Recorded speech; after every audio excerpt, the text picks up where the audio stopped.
तो आज हम बात करते हैं वर्णमाला भाग 3 पर। इससे पहले हम लोगों ने दो वीडियोस में, पहले में अयोगवा और दूसरे में स्वर पर विस्तृत रूप से चर्चा की।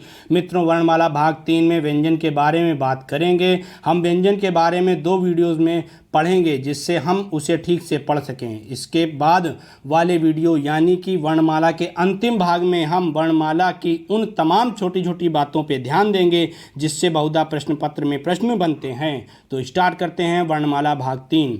वर्णमाला भाग 3 में मित्रों सामने आपके लिखा हुआ है कि वर्ण किसे कहते हैं। ध्वनि की सबसे छोटी इकाई को हम क्या कहते हैं? वर्ण कहते हैं। सबसे पहले वाले वीडियो में आपने पढ़ा था कि वर्ण की परिभाषा क्या होती है। वर्ण भाषा की सबसे छोटी लिखित इकाई या भाषा की सबसे छोटी इकाई। इसके बाद दूसरे वीडियो में हमने पढ़ा हम मुख से जिन ध्वनियों का उच्चारण करते हैं उनको हम क्या कहते हैं? वर्ण कहते हैं। और आज हम पढ़ रहे हैं ध्वनि की सबसे छोटी इकाई क्या होती है? वर्ण होती है। अब आपके मन में ये हो रहा होगा कि पहला तो समझ में आ गया, लेकिन दूसरा तीसरा कैसे क्या? तो घबराने की ज़रूरत नहीं है। आपको बस इतना पता है कि ध्वनि की सबसे भाषा की सबसे छोटी इकाई क्या है? वर्ण है। भाषा की सबसे छोटी लिखित इकाई क्या है? वर्ण है। जब तक आपको मौखिक शब्द ना लिखा मिल जाए कि भाषा की सबसे छोटी मौखिक इकाई कौन सी है, तो वो क्या होती है? ध्वनि होती है। इसके अलावा आपको कैसे भी पीछे घुमा के आपको क्या लगाना है? वर्ण ही लगाना है। अब मित्रों बात करें वर्ण के प्रकार कितने हैं, तो वर्ण के 3 प्रकार हैं: स्वर, व्यंजन, अयोगवा। सबसे पहले वाले पे हमने अयोगवा पे चर्चा की थी कि अयोगवा क्या होते हैं? 2 प्रकार के होते हैं। 2 प्रकार के होते हैं, अनुस्वार और विसर्ग। इसके बाद चर्चा की स्वर पे कि स्वर 11 होते हैं और व्यंजन आज चर्चा करेंगे कि व्यंजन क्या होते हैं? 33 होते हैं। स्वर पे हमने बताया, स्वर में हमने आपको बताया था कि स्वतंत्र रूप से ऐसी ध्वनियाँ जो स्वतंत्र रूप से काम करती हैं उनको हम क्या बोलते हैं? उनको हम स्वर बोलते हैं। उनको हम स्वर बोलते हैं। और वहीं पे हमने आपको बताया था कि व्यंजन किसे कहते हैं? ऐसी ध्वनियाँ जो बिना स्वर की सहायता से नहीं बोली जा सकती उनको हम क्या कहते हैं? उनको हम व्यंजन कहते हैं। जैसे कि आप ये लिखा हुआ है का, आधे का के बाद आ क्या स्वर है? जब तक हम स्वर नहीं बोलेंगे तब तक हम व्यंजन का उच्चारण नहीं कर पाएंगे। तो व्यंजन क्या है? व्यंजन बिना स्वर की सहायता से, ऐसी ध्वनियाँ जो बिना स्वर की सहायता से नहीं बोली जा सकती उनको हम क्या बोलते हैं? व्यंजन बोलते हैं। यदि आपसे कहा जाए कि व्यंजन मुख्य रूप से व्यंजन कितने प्रकार का होता है, तो मुख्य रूप से व्यंजन 3 प्रकार का होता है। एक स्पर्शी व्यंजन, स्पर्श व्यंजन या स्पर्शी व्यंजन। दूसरा उसी को हम वर्गीय व्यंजन कहते हैं। अब कैसे कहते हैं आगे बताएंगे। और इसमें 16-25 भी लिखा है, ये भी हम आपको बताएंगे। अब दूसरा होता है अंतस्थ व्यंजन और तीसरा होता है ऊष्म व्यंजन। तो अब बात करते हैं ऊष्म पे। ऊष्म यानी कि ऊष्मा, ऊष्म यानी कि ऊष्मा, और ऊष्मा यानी कि हीट, और हीट मतलब गर्म, गर्म मतलब गर्म वायु। यानी कि यदि कहा जाए ऐसी ध्वनियाँ जिनके उच्चारण में मुख से गर्म वायु निकलती है उनको हम क्या बोलते हैं? उनको हम ऊष्म व्यंजन बोलते हैं। और ये मित्रों 4 होते हैं। बस हमें जो याद रखना है, जो याद रखना है वो क्या है? इनकी संख्या, कि इनकी संख्या क्या होती है? 4 होती है। इसके बाद ये भी याद रखना है, ऐसा नहीं कि ये याद नहीं रखना है, लेकिन 4 जो संख्या ये बहुत बार पूछी गई है और इनको ही पूछा जाता है। तो ये क्या है? ये पहला जो सा है ये, अच्छा ये क्या है? ये तीनों सा बोली जाती हैं ना, तीनों सा बोली जाती हैं। लेकिन हमें क्या, अभी आगे हम आपको बताएंगे कि इसको क्या बोलते हैं। इसको बोलते हैं तालव्य सा, ये पूछा जाता है। इसको बोलते हैं दंत सा और इसको बोलते हैं मूर्धन्य सा। अब तालव्य मतलब ये सा जो है वो तालु के मदद से, ये क्या है? दांत के द्वारा। और ये क्या है? मूर्धा के द्वारा हम क्या करते हैं? इसका उच्चारण करते हैं। हम इसका मूर्धा के द्वारा उच्चारण करते हैं। तो और इनकी एक यहाँ पे एक समझने योग्य बात है कि जो ये लिखा है ना, पहले तालव्य फिर दंत फिर मूर्धन्य, तो ये है क्या? ये इनका सही क्रम है। यदि आपसे कहा जाए इनका सही क्रम लिखिए तो पहले तालव्य आएगी, फिर सा आएगी, सा दंत आएगी और फिर मूर्धन्य आएगी। तो पहले नंबर पे ये, दूसरे पे और तीसरे पे ये। अब देखिए, अब बात करते हैं तो उस व्यंजन के बारे में हमें पता चल गया ना कि उस व्यंजन तीनों सा और हा क्या होती हैं? उस व्यंजन होते हैं। अब अंतस्थ व्यंजन की बात करते हैं। अंतस्थ व्यंजन क्या होते हैं? तो अंतस्थ व्यंजन ऐसी ध्वनियाँ जो कहीं भी पूर्णतया स्पर्श ना करें। ऐसी ध्वनियाँ जो बोलते समय मुख में कहीं भी पूर्णतया स्पर्श ना करें, लेकिन बिना स्पर्श किए, यानी कि पूर्णतया स्पर्श ना करें और स्वतंत्र भी ना बोली जाएं, वो क्या होती हैं? वो अंतस्थ होती हैं। अगर स्वतंत्र बोल दी जाएंगी तो स्वर हो जाएंगी ना, तो स्वतंत्र भी नहीं बोली जाती हैं, लेकिन पूर्णतः स्पर्श नहीं होती हैं। अगर पूर्णतः स्पर्श कर जाएं तो देखिए हम आपको यहीं पे बताएं कि स्पर्शी व्यंजन वो होते हैं जो पूर्णतः स्पर्श करते हैं। स्पर्शी व्यंजन यानी स्पर्श व्यंजन क्या होते हैं? जो पूर्णतः स्पर्श करते हैं। अंतस्थ की परिभाषा होती है जो पूर्णतः स्पर्श नहीं करते हैं, वो क्या होते हैं? अंतस्थ होते हैं। तो अंतस्थ में भी 4 होते हैं, या, वा, रा, ला। क्या होते हैं? या, वा, रा, ला। अब देखिए आप लोगों ने क्या पढ़ा है बचपन से? या, रा, लावा, है ना, यही पढ़ा है ना। अब हम कह रहे हैं यावा, राला, तो ये क्या है? ये इनका सही क्रम है। अब आपके मन में एक प्रश्न उठ रहा होगा कि हमारी वर्णमाला में ऐसे लिखा है, सर तो ऐसे बता रहे हैं, तो ये क्या?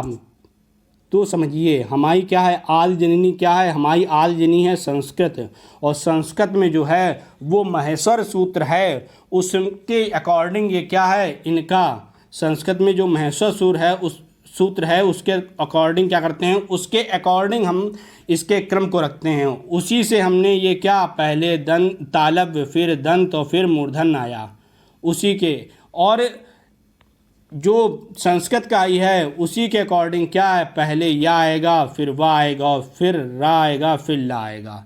जो होता है वो महेश्वर सूत्र आई, उड़ा, री, ली का ये होता है, लेकिन यहाँ हिंदी में पढ़ने की ज़रूरत नहीं है उसे। यही बात आपको नीचे लिखी हुई है कि इसका सही क्रम क्या होता है। तो इसको मित्रों बहुत ध्यान से इसका जो है हमें बार बार लिख के याद कर लेना है, ठीक है।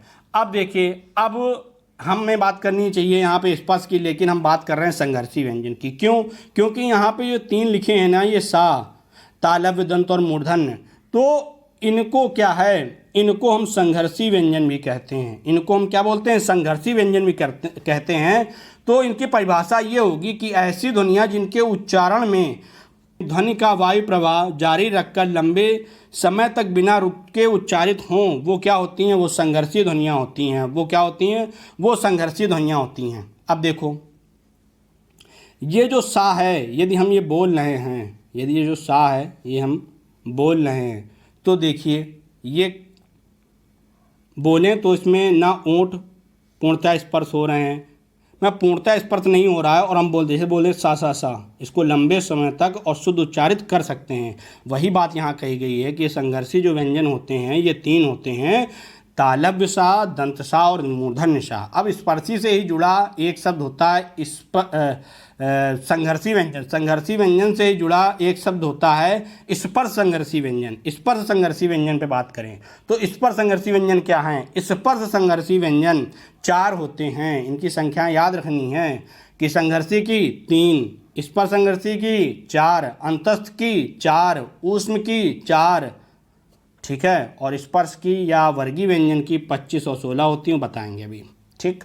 अब देखिए स्पर्श संघर्षी व्यंजन की 4 होती है, और वो क्या है? चा, छा, जा, झा। इसको याद रखना है, ये क्या होती हैं? चा, छा, जा, झा, ठीक है। अब देखो इनको स्पर्श संघर्षी क्यों कहा गया? देखो स्पर्श, पहली बात तो ये स्पर्शी ध्वनियाँ हैं, लेकिन स्पर्श संघर्षी क्यों कहा गया? ऐसी ध्वनियाँ जिनके उच्चारण में स्पर्श वर्णों से अधिक घर्षण होता है उन्हें हम क्या बोलते हैं? उन्हें हम स्पर्श संघर्षी, यानी स्पर्श तो हैं ही लेकिन इनमें क्या कुछ अधिक घर्षण हो रहा है, इस वजह से इनको हम क्या बोलते हैं? अलग से हमने इनको पढ़ लिया कि ये क्या है? स्पर्श संघर्षी व्यंजन है। अब चलिए अब बात करते हैं स्पर्श व्यंजन या वर्गीय व्यंजन। स्पर्श व्यंजन या वर्गीय व्यंजन, इसकी परिभाषा भी बता चुके हैं हम आपको कि अंतस्थ क्या होता है? जो कहीं भी मुख में पूर्णतया ना स्पर्श करे वो अंतस्थ होते हैं, और ऐसी ध्वनियाँ जो मुख के अवयवों पर परस्पर पूर्ण स्पर्श करें वो क्या होती हैं? वो स्पर्श होती हैं, वो स्पर्श ध्वनियाँ होती हैं, स्पर्शी ध्वनियाँ होती हैं, ठीक है। अब देखो इसको वर्गीय व्यंजन क्यों कहते हैं? वर्गीय व्यंजन का कॉन्सेप्ट समझते हैं। वर्गीय व्यंजन क्या है? देखो आपके स्क्रीन पर सामने ये लिखा है, इसमें 5 पंक्ति हैं, 3, 4, 5, और 5 ही वर्ग हैं, का, चा, टा, ता, प। अब देखो 5 गुणा 5 क्या हो गया? 25 हो गया। किसका वर्ग है? 5 का है। तो कभी कभी पूछ देते हैं कि स्पर्श व्यंजन किसका वर्ग है? तो 5 का है, ये याद रखना है। और क्या पूछते हैं, और ये कह देते हैं कि वर्गीय व्यंजन कौन से हैं, तो स्पर्शी व्यंजन ही क्या होते हैं, ये वर्गीय व्यंजन होते हैं, यानी कि वर्ग हैं किसके, पाँच के वर्ग से बने होते हैं, तो ये स्पर्शी क्या हो जाते हैं, वर्गीय व्यंजन हो जाते हैं। अब देखिए हमने ऊपर लिखा हुआ था कि 16 और 25, अब उसको जा समझ लेते हैं। यहाँ पे 16-25 का क्या कॉन्सेप्ट है। 16-25 में समझते ये हैं कि देखिए हमने अभी अभी आप पढ़ा है स्पर्श संघर्षी चा छा जा झा, ये चार होते हैं ना स्पर्श संघर्षी, चा छा जा झा। कौन से चार होते हैं, चा छा जा झा, ये स्पर्श संघर्षी चार होते हैं। अब देखिए, अब जो ये पंचम पंक्ति है अंगा इया अड़ा ना मा, अंगा इया अड़ा ना मा, तो ये क्या है, ये नासिक है, ये नासिक व्यंजन है, और ये क्या है, ये स्पर्श संघर्षी व्यंजन है। तो यदि इन दोनों को निकाल दिया जाए तो शुद्ध रूप से क्या है, 16 बचेंगे, 16 बचेंगे। इनको भी वर्गीय व्यंजन कहेंगे, क्योंकि देखो 1 2 3 4 लाइनें बची, और यहाँ पे क्या है, चा वर्ग हट गया, तो का टा ता प, ये क्या है, ये भी 4 बचे, और 4 गुना 4 क्या होगा, 16 होगा, और ये भी क्या है, 4 का वर्ग है। तो यदि कहा जाए कि मूल रूप से या शुद्ध रूप से यदि स्पर्शी और वर्गीय व्यंजन की संख्या पूछी जाए तो 16 है, तो 16-25 में यदि आएगा तो हमें 16 ही लगानी है, और यदि 16 नहीं आया तो 25 लगानी है, और सबसे ज़्यादा 25 ही पूछी जाती है, लेकिन गलती ना हो इस वजह से हमने 16 यहाँ आपको बता दिया। ठीक है, अब बात करते हैं प्राण के आधार पे व्यंजन के प्रकार। प्राण के आधार पे देखो, प्राण के आधार पे व्यंजन के दो प्रकार होते हैं, एक होता है अल्प प्राण, दूसरा होता है महाप्राण। एक होता है अल्प प्राण और दूसरा होता है महाप्राण। अब देखो अल्प प्राण और महाप्राण का कॉन्सेप्ट क्या है, तो अल्प प्राण और महाप्राण में समझें। अल्प माने क्या होता है, कम, अल्प माने कम, और प्राण माने होता है वायु। ऐसी ध्वनियाँ जिनके उच्चारण में हमें कम वायु की, श्वास वायु का प्रयोग करना पड़े या ज़रूरत पड़े, उन्हें हम क्या बोलते हैं, अल्प प्राण बोलते हैं। उन्हें हम क्या बोलते हैं, अल्प प्राण बोलते हैं। अब देखो एक चीज़ और समझो, जैसे कोई चीज़ है स्वतंत्र रूप से चल रही है, स्वतंत्र रूप से चल रही है, ठीक है, बिना स्वतंत्र रूप से क्या समझाएं, जैसे बराबर रोड है, बराबर जो रोड पे यदि आप चलाएं स्वतंत्र रूप से तो आराम से आपकी गाड़ी चलती चली जा रही है, आपको क्या है, कोई दिक्कत नहीं होगी यदि आप साइकिल चला रहे हैं। अब यही क्या है, ऐसी हो रोड, और वहाँ पे आप साइकिल चलाएं तो कभी कम कभी ज़्यादा आपको क्या दम पड़ेगी, ताकत पड़ेगी। ठीक है, तो हमें कम जो शक्ति की ज़रूरत पड़ती है वो कहाँ पड़ती है, वो हमें कम शक्ति की ज़रूरत पड़ती है जब हमें बराबर या सही मिल जाती है। यहाँ समझाने का आशय ये है कि जब हमें कम वायु की आवश्यकता किस में पड़ रही है, जब हम स्वतंत्र रूप से बोल पा रहे हैं। तो स्वतंत्र रूप से हमने कहा था आपसे क्या बोलते हैं, स्वर को बोलते हैं ना स्वतंत्र रूप से। तो यदि आपसे कह दिया जाए कि स्वर क्या होते हैं, तो सारे के सारे जो 11 स्वर होते हैं वो क्या होते हैं, 11 स्वर ये अल्प प्राण होते हैं। ये क्या होते हैं, अल्प प्राण होते हैं। अब देखो, अब अल्प प्राण होते हैं। अब देखिए यहाँ पे हम बात करें अंतस्थ व्यंजन की। अंतस्थ व्यंजन यहाँ समझ लेते हैं, जहाँ पे स्वर होंगे वही स्थान अंतस्थ व्यंजन का भी होता है। आगे चाहे जहाँ भी देखिएगा, सघोष सघोष में भी जहाँ स्वर वहाँ क्या अंतस्थ व्यंजन। क्यों, क्योंकि वही कॉन्सेप्ट ई और आ बराबर या, अंतस्थ व्यंजन या वा राला आपको अभी बताए थे। तो ई क्या है, स्वर है, दूसरा क्या है, ये स्वर है, और ये क्या है, या, ये अंतस्थ व्यंजन है। तो सिंपल सी बात है कि जब हम औरों के अपेक्षा क्या है, इसमें जो है स्वर से तो थोड़ी सी ज़्यादा लगेगी, लेकिन औरों के अपेक्षा कम श्वास वायु लगती है। तो यहाँ पे यदि कहा जाए अल्प प्राण के अंतर्गत तो क्या आते हैं, अंतस्थ व्यंजन भी आते हैं। बात समझ में आ गई होगी। अब देखो, अब बात करते हैं 1, 3, 5 पंक्ति की। तो यहाँ पे समझ लेते हैं थोड़ा सा, आइए, कि 1, 3, 5 का क्या कॉन्सेप्ट है। तो देखो, हिंदी वर्णमाला में हमने सबसे पहले वीडियो में आपसे बात की थी कि वर्णों के क्रमबद्ध और व्यवस्थित समूह को हम क्या कहते हैं। हम वर्णों के क्रमबद्ध और व्यवस्थित समूह को वर्णमाला कहते हैं। यही परिभाषा बताई थी ना। तो देखो, अब यहाँ पे आप सोच रहे होंगे माला तो है नहीं जो सुंदर बनानी है, 4 सफ़ेद 2 लाल, फिर 4 सफ़ेद 2 लाल, है ना। तो ये क्या है, तो यहाँ पे हमें बोलना पड़ता है, हमें इसे समझना पड़ता है। हमें क्या है, छोटे पर हम लोगों बहुत बार सुना गया हम लोगों से ना कि वर्णमाला सुनाओ, काका काका सुनाओ, तो हम क्या करते हैं, काका काका अंगा बहुत सुनाए हैं। ठीक है, तो इनको सब बातों को ध्यान में रखते हुए क्या है, जो हमारे विद्वान हैं उन्होंने इसको ऐसे व्यवस्थित रखा कि जब हम इसे बोलें तो हमें थकावट ना हो। ठीक है, अच्छा कभी कम ज़्यादा करके हम बोल सकते हैं। लगातार यदि हमें धीमे चलना पड़े तो दिक्कत, और लगातार हमें बहुत तेज़ चलना पड़े तो भी दिक्कत होती है ना। तो बोलने में यदि हम लगातार तेज़ बोले तो दिक्कत होगी, लगातार तेज़ बोलेंगे तो हमें क्या होगी, दिक्कत होगी। एक जगह यदि तेज़ वाले रख दिए जाएंगे तो क्या दिक्कत है। तो उसी क्रम में यहाँ रखा गया है। पहले रखा गया आ से, देखिए समझिए, पहले आ लिखते हैं ना स्वर का, तो पहले यहाँ आ ही रखने, आ मतलब अल्प प्राण, क्योंकि अल्टरनेट मामला चलता है, बताया थके ना। तो अल्प प्राण के बाद महाप्राण, दूसरी लाइन महा की, तीसरी अल्प की, चौथी महा की, पांचवी अल्प की। तो यहाँ से एक बात क्या निकल के आए कि अल्प प्राण की 3 लाइनें हो गई। कौन सी, 1 3 5, यानी काचा टतप, गाजा डदब और अंगाइयाणाना मा, ये क्या हो गई, ये अल्प प्राण की लाइनें हो गई। इसको ऐसे ही याद करना है मित्रों, काचा टतप इस तरह से याद करना है, क्योंकि हमारा जब पूछा जाए तो हमसे गलत ना हो। तो अल्प प्राण की अब लाइनें आपको समझ में आ गई होंगी और याद भी हो जाएंगी कि क्या है। सबसे पहले आ बोला गया तो सबसे पहली लाइन को हम क्या, आ मतलब अल्प प्राण से रख लेते हैं। तो पहले अल्प, फिर महा, फिर अल्प, फिर महा, तो ये क्या हो जाएगा, अल्प प्राण और महाप्राण में पहली, तीसरी, पांचवी लाइन क्या हो जाएगी, अल्प प्राण की हो जाएगी। अब बात करते हैं महाप्राण की। हाँ, अब एक चीज़ और यहाँ पे छूटी जा रही थी कि अल्प प्राण 1 3 5, यानी कि 3 लाइनें हैं ना, 3 गुणा 5 बराबर 15, ये 15 हो गए। 11 इसमें क्या हो गए, स्वर हो गए। और अंतस्थ व्यंजन कितने हो गए, अंतस्थ व्यंजन की संख्या 4 हो गई, यावा राला।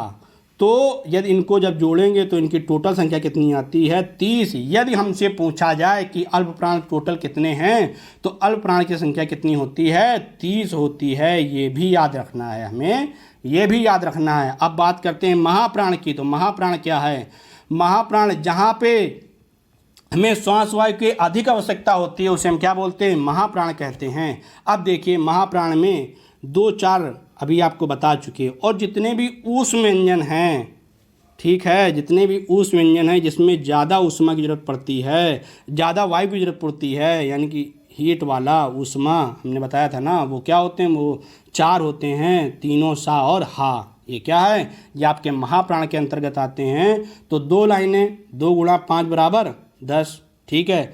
और 4 क्या हो गए, 4 महाप्राण हो गए, महाप्राण नहीं, 4 ऊष्म व्यंजन हो गए। तो टोटल कितना हो गया, टोटल हो गया 14। तो 14 हमारे क्या हो गए, महाप्राण हो गए। अब चलिए, अब बात करते हैं स्वर तंत्रिका के आधार पे व्यंजन के प्रकार। अब देखिए यहाँ पे वैसे कोई मतलब अगर हम कहें कि समझाने वाली बात स्वर तंत्रिका क्या है तो नहीं है, लेकिन स्वर तंत्रिका यहाँ इस वजह समझा देते हैं क्योंकि हमें जो बात नहीं पता होती, हमें उस बात पे ज़्यादा क्लिक रहता है, यार ये क्या है, यार ये क्या है ना। तो यहाँ ज़्यादा दिक्कत होती है। तो कन्फ्यूज़न ना रहे, दिक्कत ना हो, हमें बिल्कुल समझ में आए, तो हम बात करते हैं स्वर तंत्रिका पे। तो स्वर तंत्रिका, हमारे गले में एक स्वर यंत्र होता है जिसके बोल रहे हैं ना, ये क्या है, स्वर यंत्र है, जिनमें मांसपेशियों की 2 झिल्लियाँ होती हैं, ठीक है, इन्हीं को स्वर तंत्री कहते हैं। ठीक है, बात समझ में आ गई। देखिए बताने को कुछ नहीं था, ये विज्ञान से रिलेटेड बात है, लेकिन यहाँ पे हम लोगों के दिमाग में एक चीज़ जो हमारे पास नहीं है ना, हम उस पर ज़्यादा दिमाग लगाते हैं, जो है उस पर हम कभी भी ध्यान नहीं देते हैं। कि हमें हिंदी है, ठीक है, अब आ रही कि नहीं आ रही, क्योंकि हम बोलते हैं तो हम इस पर ध्यान नहीं दे रहे हैं, लेकिन विदेशी भाषा इंग्लिश पे हम पूरा ध्यान दे रहे हैं कि हमें क्या, यार इंग्लिश नहीं आ रही है ना। तो वही वाली स्थिति है यहाँ पे कि जो चीज़ हमें नहीं आती है हम उस पर ज़्यादा ध्यान देते हैं, भले ही जो हमारे पास हो उसमें हम ज़्यादा गलतियाँ करें। चलिए दूसरी बात करते हैं, स्वर तंत्रिका। स्वर तंत्रिका क्या है, सघोष और अघोष।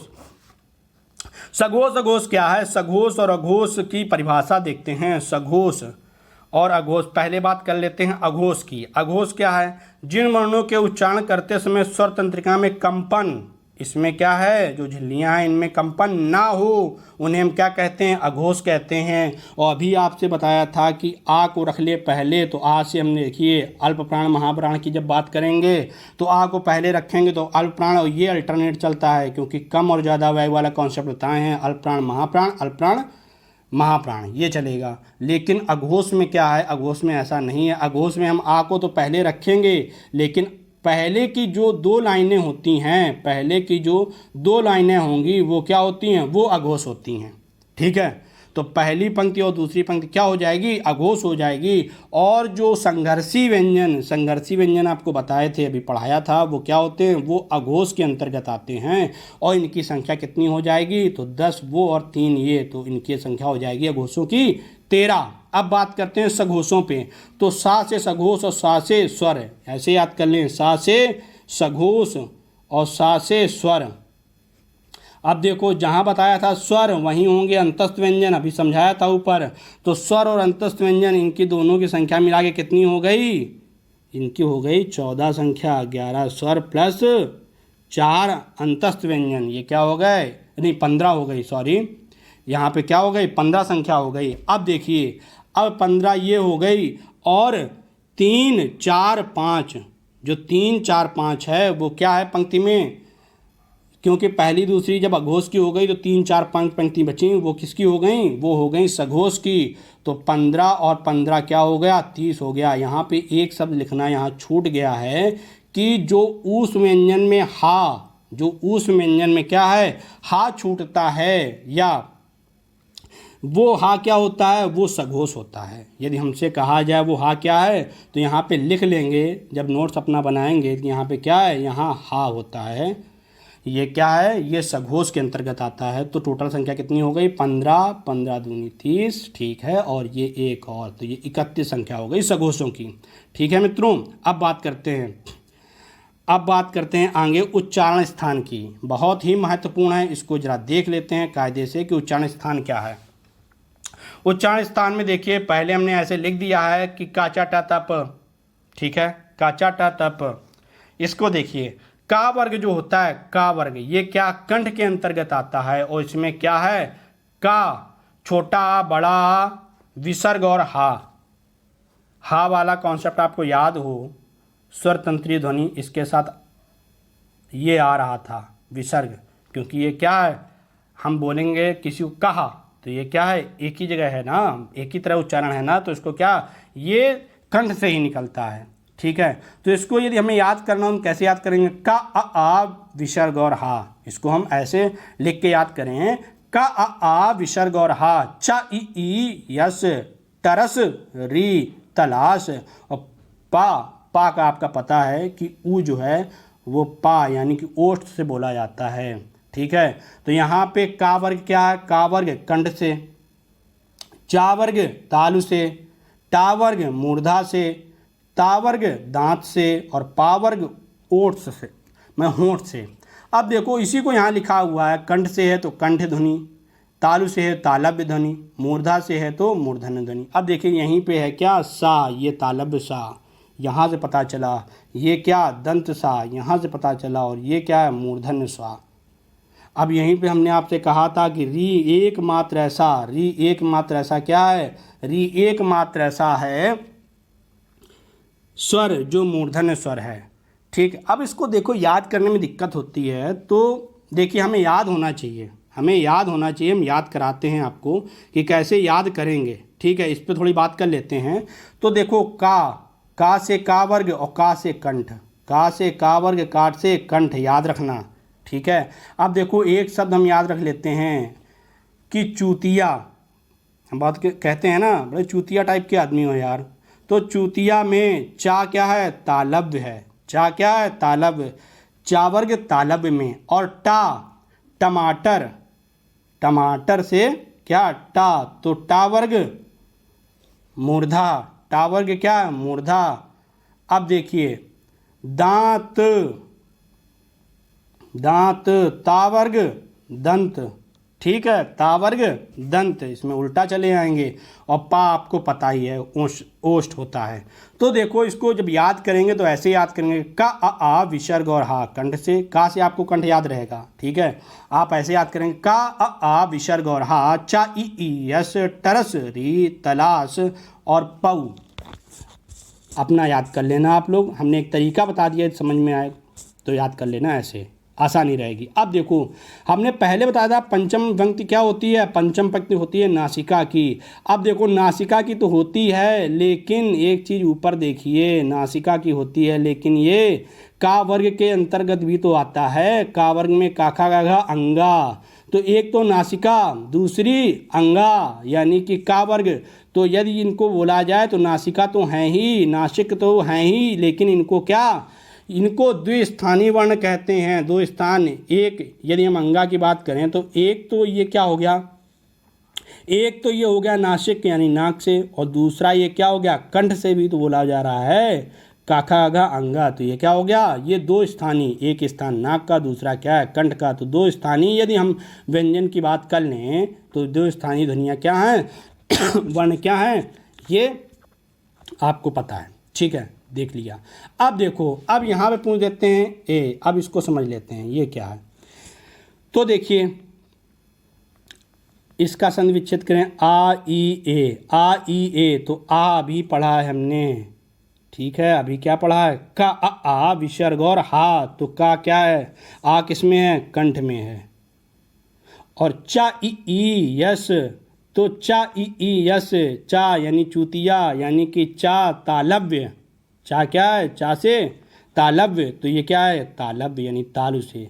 तो एक इससे मिलके बना हुआ है कंठ और तालु से यानी कंठ तालव्य ध्वनि है। ऐसे ही ओ की जब बात करें तो ओ किससे मिलके बना होता है, आ और ऊ से, ये क्या ओ मिल बना होता है ना। तो आ क्या है, कंठ, और ऊ क्या है, पा ऊ, पढ़ा था ना अभी ऊपर, तो पा ऊ यानी कि ये ऊ क्या हो गया, ये ओष्ठ से है, तो ये क्या है, कंठोष्ठ ध्वनि, ये कंठ से का आ विसर्ग और हा, और ये पाऊ यानी कि ये क्या है, कंठोष्ठ है। और बात करते हैं हम वा की, और वा और इसे देखिए, ये जो फा है ना, ये अभी बात करेंगे आखिरी वाले हम जो है अंतिम जो भाग में इसी पे सम पे बात करेंगे जो छूटे हुए हैं कि ये क्या है। तो ये आगत व्यंजन होते हैं जो दूसरी भाषा यानी अरबी फारसी ध्वनि है, ये दूसरी भाषा से आई हुई हैं। इसमें जो ध्यान देने योग्य बात है वो वा फा क्या है, ये दंतोष्ठ ध्वनि है, पहली बात तो ये याद कर लें।